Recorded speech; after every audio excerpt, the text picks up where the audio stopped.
पिछले भाग में आपने पढ़ा कि शुभ्रा सुहागरात को ही विजय के करीब आने से ही डर जाती है। विजय उसके करीब आने की कोशिश करता है, लेकिन उसकी लाख समझाने के बावजूद भी उसका डर खत्म नहीं होता और वो जोर से चीख पड़ती है। शुभ्रा के इस तरह चीखने से डर के लोग चौंक पड़े और विजय भी शर्मिंदा हो गया। उसने सोचा कि शायद नई जगह के कारण वह अपसेट है, इसलिए उसने इस बात को हल्के में लिया और इसके करीब न जाकर वह तो सोफे पर सो गया। हालांकि शुभ्रा को भी इस बात का एहसास हो रहा था कि उसका व्यवहार गलत है, लेकिन वह क्या करती। जैसे ही विजय उसके करीब आ रहा था, उसे उस रात की घटना याद आ जा रही थी। उसने किसी तरह अपने आप को संभाला और सोने की कोशिश करने लगी। रात यूं ही बीत गई। सुबह जैसे ही उसकी आंख खुली, उसने देखा दरवाजे पर थपकी देते हुए आवाज़ दी जा रही थी। उसने जल्दी से उठकर दरवाज़ा खोला तो देखा सामने छोटी ननद चाय की ट्रे लेकर खड़ी थी। उसने अंदर आकर चाय की ट्रे रखी और जैसे ही उसकी नज़र सोफे पर सोए हुए भाई पर पड़ी तो पल भर के लिए वह चौंक गई, लेकिन फिर बिना कुछ कहे कमरे से बाहर निकल गई। शुभ्रा इस बात को समझ गई कि अब इस बात को लेकर कई तरह की बातें होंगी, लेकिन अब वह कर भी क्या सकती थी। वह जल्दी से उठी और बाथरूम जाकर नहा धोकर तैयार हो गई। तब तक उसकी सास भी आ गई थी।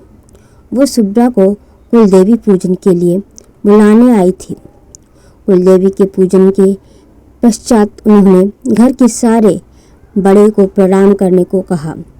शुभ्रा ने हल्का सा घूंघट कर रखा था। उसने घर के सभी बड़ों को प्रणाम किया और वापस अपने कमरे में जाने लगी। तभी उसकी छोटी ननद विभा ने कहा, भाभी अपने पापा के पैर तो छुए ही नहीं, सॉरी मैं उन्हें देख नहीं पाई, कहा और वो कहते हुए उसने अपनी निगाह चारों ओर दौड़ाई। तभी उसकी नज़र दरवाजे के पास खड़े अपने ससुर जी पर पड़ी, जो अपनी मूंछों पर हाथ फिराते हुए उसे ही देख रहे थे। जैसे ही शुभ्रा ने उन्हें देखा तो उसे अपने ननिहाल के उस अधेड़ दरिंदे की याद आ गई और वह घबराकर चीखते हुए अपने कमरे में चली गई। उसका ऐसा व्यवहार देखकर घर के सारे लोग हक्के बक्के रह गए। तभी विजय की मां ने भी हैरान परेशान होने का कहा। रात में ही इसी तरह बहू की चीखने की आवाज़ आ रही थी। आखिर यह हो क्या रहा है।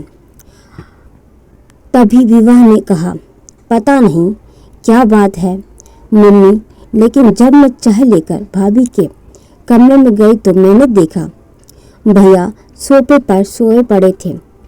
क्या यह बात कह रही हो? आखिर पहली ही रात ऐसी क्या बात हो गई कि आगे के शब्द जानबूझकर उन्होंने अधूरे छोड़ दिए। शुभ्रा सारे दिन अपने कमरे में ही रही। जैसे जैसे रात हो गई थी, उसका दिल में बुरी तरह घबराहट था। घर के सारे लोग खाना खा चुके थे। विवाह ने आकर उसको खाना खिला दिया और लेकिन विजय का कोई अता पता नहीं था। शुभ्रा बिस्तर पर आंख बंद किए पड़ी हुई थी। उसका दिल बार बार धड़क रहा था कि न जाने आज क्या होगा। वह अपने आप को मन ही मन सत्वावना दे रही थी कि मैं अपनी ओर से पूरी कोशिश करूंगी कि अपने डर को ख़त्म कर सकूं। घर के सारे लोग सो चुके थे। विजय जब कमरे में आया तो उसने देखा शुभ्रा सोई हुई है, लेकिन उसके हाव भाव से यह साफ दिख रहा था कि वह सोने की एक्टिंग कर रही है। अपनी पत्नी का यह रूप उसे बड़ा प्यारा लग रहा था। उसने अपने कपड़े बदले और बिस्तर पर उसके पास बैठ गया। उसने बड़े प्यार से उसका माथा चूम लिया, लेकिन यह क्या? विजय ने देखा शुभ्रा पसीने पसीने हो रही थी। घबराहट के मारे उसकी सांस तेज चल रही थी। डर के मारे उसकी आंखें फैल गई थीं। उसने अपने आप को विजय से दूर करते हुए खुद को संभालने की बहुत कोशिश की, लेकिन उसकी हालत देखकर ही लग रहा था कि वह बहुत ज़्यादा घबराई हुई है। मगर क्यों? विजय मन ही मन सोच रहा था, ये आज के युग की पढ़ी लिखी लड़की है, क्या उसे पति पत्नी के संबंधों के बारे में कुछ मालूम नहीं है जो वो ऐसा व्यवहार कर रही है। साथ ही उसे इस बात का भी डर सता रहा था कि कहीं कल की भांति या आज भी न चीखने लग जाए। उसे मन ही मन अब क्रोध आने लगा था और फिर लेकिन अगले ही पल उसने अपने आप को संभाला और कहा, मुझे प्यास लगी है, शायद विभा पानी रखना भूल गई है, जाओ मेरे लिए किचन से पानी ले आओ।